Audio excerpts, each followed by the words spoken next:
त्या समितीची सभा मला वाटतं आता बजेट वगैरे असल्यामुळे महापालिकाच्या सभा असल्यामुळे पुढील महिन्यापासून, कारण या महिन्यात त्या इलेक्शन झाले, त्यांचे सभापती बसले, तर पुढील महिन्यापासून सर्व विशेष समित्यापासून सर्व समित्यांचं कामकाज हे सुरू व्हायला मदत होईल आणि ते डेटा मागून त्याच्यावरती अभ्यास करायला सुरुवात करतील.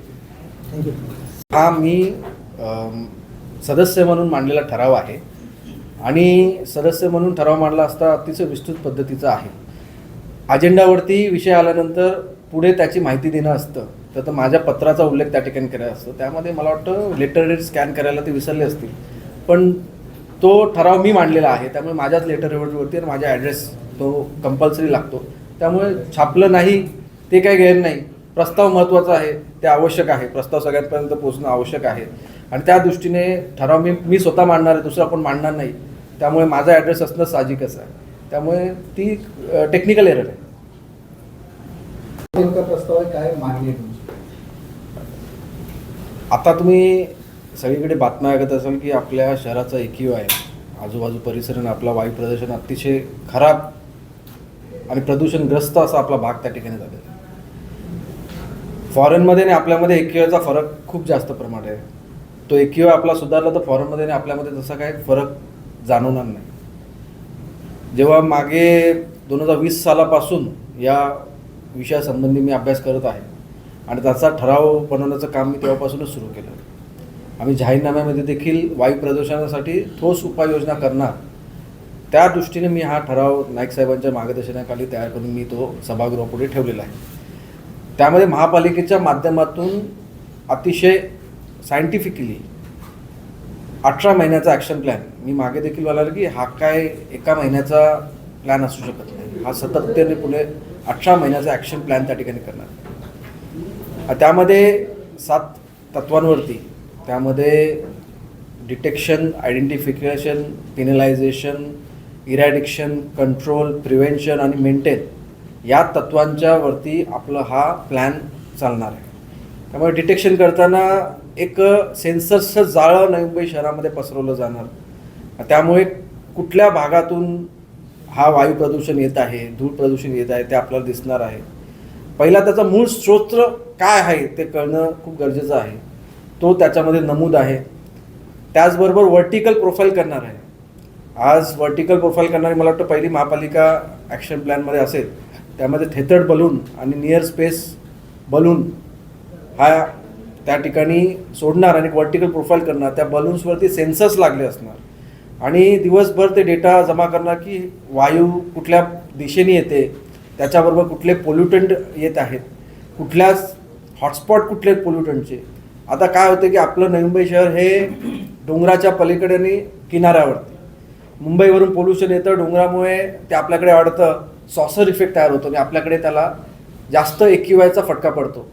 देवनार आणि मुलुंडसारख्या ज्या शेपणभूमी आहेत मुंबईच्या, त्याचा परिणाम आपल्याकडे पडतो. त्याचबरोबर मी गुगलवरती बघितलं की आपला जो नॉर्मली कधी रात्री प्रवास केला तर रात्री 12च्या सुमारास जो 17 प्लाझा कोपरखैरण्याच्या दरम्यान अतिशय, म्हणजे जो पावण्या ब्रिजच्या इकडे अतिशय असा स्मॉग टाईप प्रदूषण असतो.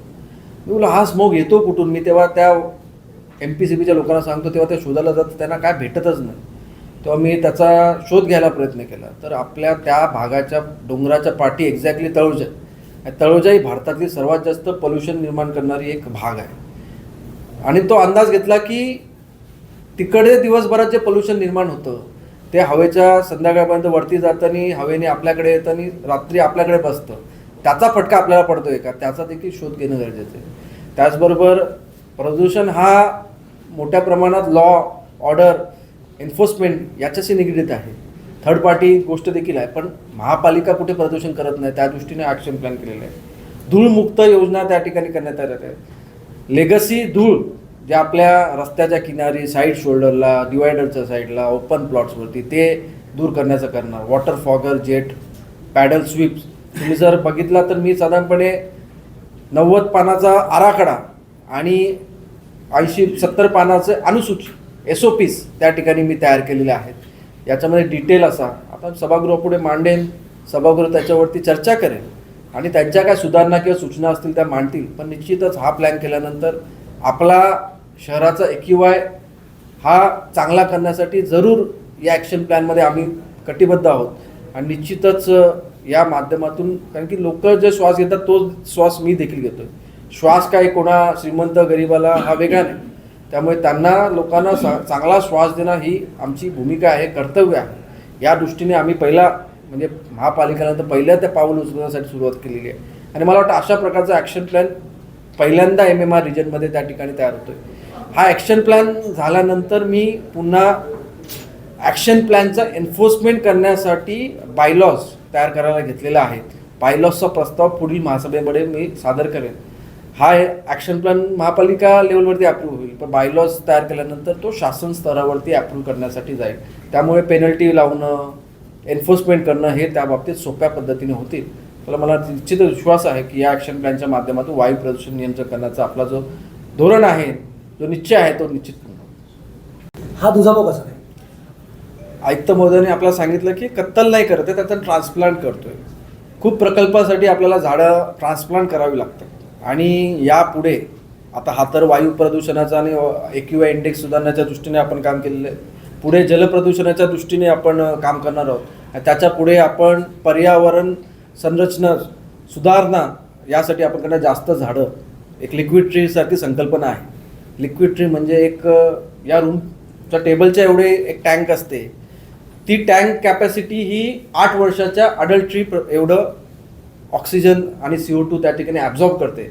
अशा प्रकारच्या अनेक आपल्या शहराचं अधिक ऑक्सिजन सोडणारे यंत्र आणि CO2 ॲब्झॉर्ब करणारे त्या ठिकाणी आपण संरचना आणि जास्त झाडं लावण्याचा, किंवा झाडाला काय पर्याय नाही. त्यामुळे जॉईंट फॉरेस्ट मॅनेजमेंट असो, ग्रीन माउंटेन इनिशिएटिव्ह असो, या सगळ्या माध्यमातून आपण प्रत्येक भागाला पर्यावरण, एन्व्हायरमेंट, जलप्रदूषण या सर्व गोष्टीशी आपण त्या ठिकाणी चर्चा करणार आहोत. त्या बाबतीत त्याचा निर्णय घेणार आहोत. बोलणं अतिशय बरोबर आहे. गेल्या 5 वर्षापासून प्रशासक काळ त्या ठिकाणी होता. आपण म्हणतो की IAS खूप उपयुक्त पद्धतीने काम करतात, त्यांना अधिकार द्यावे, ब्युरोक्रसी काम करते, प्रशासक काम म्हणजे लोकप्रतिनिधी काम करू नये. हा पूर्ण काळ IASच्या अंडर होता आणि त्या IAS लॉबीनी किंवा आलेल्या प्रशासकांनी कॉन्क्रीटच्या रस्त्याशिवाय काहीच काम केलं नाही. आम्ही नवी मुंबई महापालिका आल्यानंतर मी सर्वात पहिला वायू प्रदूषणाचा विषय मांडलेला आहे. शिक्षणाचं धोरण, मी शिक्षण रूपांतर आम्ही कित्येक वर्षांनी सांगतोय की लोकांना आता इंग्लिश मिडियम शिक्षण पाहिजे, लोकांना पाहिजे ते दिलं पाहिजे. आपण कुठली जोर जबरदस्ती नाही केली पाहिजे. CBSE मागणी करतात, पण लोकांना खरं म्हणजे इंग्लिश मिडियम पाहिजे. त्यामुळे इंग्लिश मिडियम सगळ्या महापालिकेच्या सगळ्या 19 शाळा इंग्लिश मिडियम करण्याचा धोरणाचा प्रस्ताव मी त्या ठिकाणी मांडलेला आहे. मराठी विषय हा कंपल्सरी असेल, कारण की इंग्लिश मिडियमवरती फक्त श्रीमंत लोकांचा अधिकार नाही, तर तो गोरगरिबांचा अधिकार आहे. हा सर्वत्र चालेल. आता मी जे बोलतात, ज्यांनी मराठी मिडियमची जो आग्रह करत असतात त्यांनी त्यांच्या मुलांना कुठल्या मिडियममध्ये टाकले त्यांनी बघून घ्यावं. स्वतःची मुलं इंग्लिश मिडियममध्ये जातात आणि गरिबांच्या मुलांना मराठी मिडियममध्ये टाकायचा, हा कुठला न्याय होतो? त्यामुळे आपण सर्व नवी मुंबई नाईक साहेबांच्या मार्गदर्शनाखाली यापुढे यावर्षीचे ॲडमिशन सगळ्या महापालिका शाळांमध्ये इंग्लिश मिडियममधून करण्याचा ठराव त्या ठिकाणी मी मांडलेला आहे. त्या दृष्टीने आपलं शैक्षणिक धोरण, सगळ्या इमारती नीट करणं, मागे आपण 600 प्रत्येक स्कूल आपले त्या ठिकाणी स्मार्ट क्लासरूम केलेले आहे.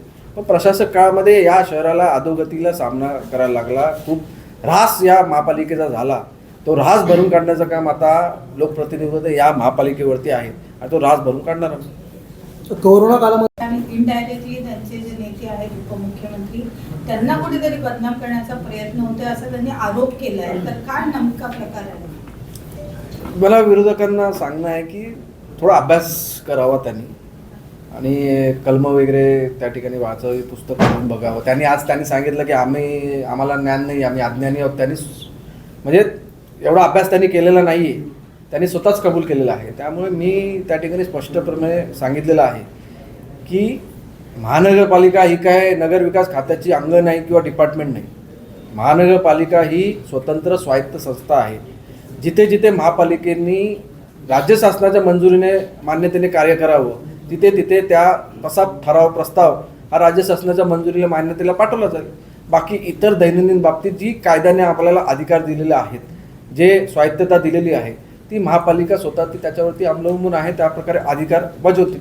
आम्ही कोणा UDचे अधिकार घेत नाही किंवा कोणाचे अधिकार घेत नाही. कायद्याने जे अधिकार दिले आहेत ते आम्ही बजावण्याचं काम करत आहोत. त्या दृष्टीने या महापालिकेचं पुढचं कामकाज हे चालेल.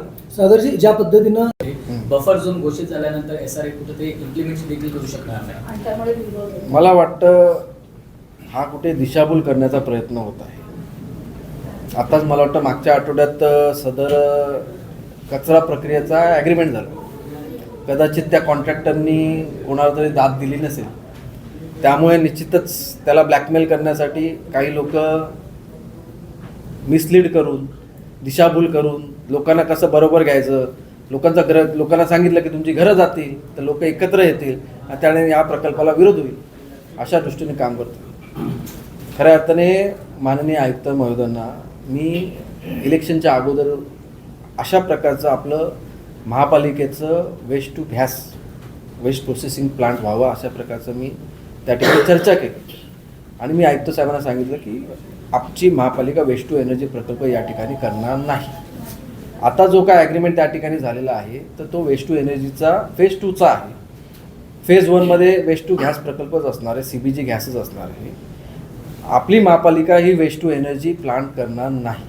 आपली महापालिका ही वेस्ट टू गॅसच प्रकल्प करेल आणि या माध्यमातून पूर्ण आपल्या कचऱ्याचा विल्हेवाट त्या ठिकाणी लावेल आणि खऱ्या अर्थाने त्याचा कुठला धूर नाही होणार, काय होणार. वेस्ट टू एनर्जी आलं तर धूर होईल, इन्सिनेशन होते. मी स्पष्ट आयुक्त महोदयांना त्यावेळेस सांगितलं की नाईक साहेबांच्या माध्यमातून की आम्हाला या शहरामध्ये इन्सिनेशन नको आहे, कारण की या शहराच्या दृष्टीने त्यामुळे या शहरामध्ये वेस्ट टू एनर्जी प्लांट होणार नाही. या शहरामध्ये फक्त वेस्ट प्रोसेसिंगच्या माध्यमातून म्हणजे MRF असेल, म्हणजे मटेरियल रिकव्हरी फॅसिलिटी, पायरोलिसिस म्हणजे प्लॅस्टिकचं ऑइल बनवण्याचं पायरोलिसिस सिस्टीम, RDFचं विक्री, त्याचबरोबर जो ग्रीन वेस्ट आहे त्याच्यापासून गॅस निर्मिती करून तो MGLला देण्याचा अशा प्रकारचा प्रकल्प आपला हा असणार आहे.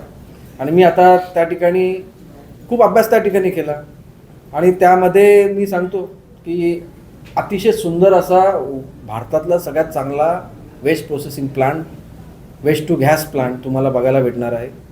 निश्चितच मी तुम्हाला एक शब्द देतो की त्या प्लांटवरती एक कॅफे देखील असेल, म्हणजे तो एक एक्झाम्पल सेट असेल की त्या ठिकाणी कचरा प्रक्रियेतून कुठलाच वास निर्माण होत नाही, कुठला त्रास होत नाही आणि एक चांगला उत्तम असा उदाहरण खूप लोक त्या प्रकल्पात बघायला येतील असं मला पुन्हा आशा आहे. मला हे विरोध केला जातोय असं म्हणा. नाही, BJPचं मला एवढं सांगायचं आहे की जो हा प्रस्ताव आहे, मुख्यमंत्री ज्या वेळेस आयुक्तांशी वगैरे चर्चा करून ठरवतात आणि ते नाव देतात नव्या गुरूला. आज आम्ही त्या सिकांच्या नव्या गुरूंचं फडणवीस साहेबांनी नाव दिलं आणि आम्ही त्याचं तो अभिनंदनाचा फडणवीस साहेबांचा आणि उपमुख्यमंत्र्यांचं शिंदे साहेबांच्या ठरावाचा आम्ही प्रस्तावना त्यांचा ठराव केला. तर याने आमच्या ठरावाला बोलले की तो प्लॉट नाहीच आहे, म्हणजे मुख्यमंत्र्यांना सुद्धा हे लोक खोटे ठरवतात, म्हणजे यांची इथपर्यंत मजल गेलेली. तुमचा विषय आणला भूखंड क्रमांकावर त्यांचं असं म्हणणं होतं की तो भूखंड मुख्यमंत्र्यांनी नाही सांगितला आहे. बघा, मुख्यमंत्र्यांनी ज्या वेळेस खारघर येथे नववे गुरुच्या नाव द्यायचं, सिखांच्या नव्या गुरूंचं नाव द्यायचं ठराव म्हणजे त्यांनी तिकडे त्यांच्या भाषणामध्ये जाहीर केला आणि तो त्यांनी भाषणामध्ये जाहीर केला त्यावेळेस नव्या मुंबईत हॉस्पिटल कुठलं होतं, 500 बेडचं हॉस्पिटल एकच आहे, ते सेक्टर 15 येथे प्लॉट नंबर 4 येथे माझ्या माहितीप्रमाणे. आणि त्या ठिकाणी ते उद्देशूनच मंदाताईशी चर्चा करूनच माझ्या माहितीप्रमाणे आणि आयुक्तांशी चर्चा केलीच असणार, त्याच्याशिवाय मुख्यमंत्रीकडे डिक्लेअर करणार नाही.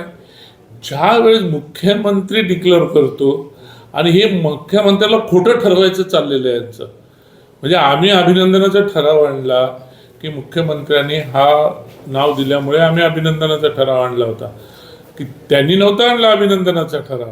आम्ही मुख्यमंत्र्यांचा, उपमुख्यमंत्री, दोन्ही उपमुख्यमंत्र्यांचा, एकनाथ शिंदे साहेबांचा, फडणवीस साहेबांचा आम्ही अभिनंदनाचा ठराव आम्ही आणला होता.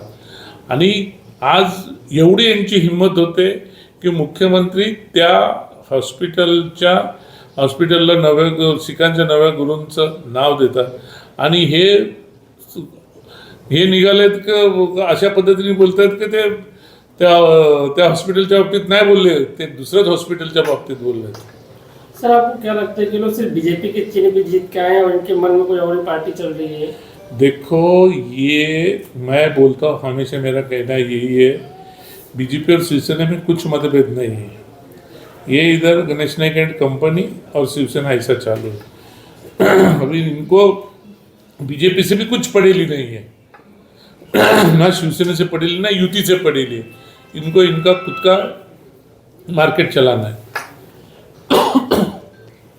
सर याचाच अर्थ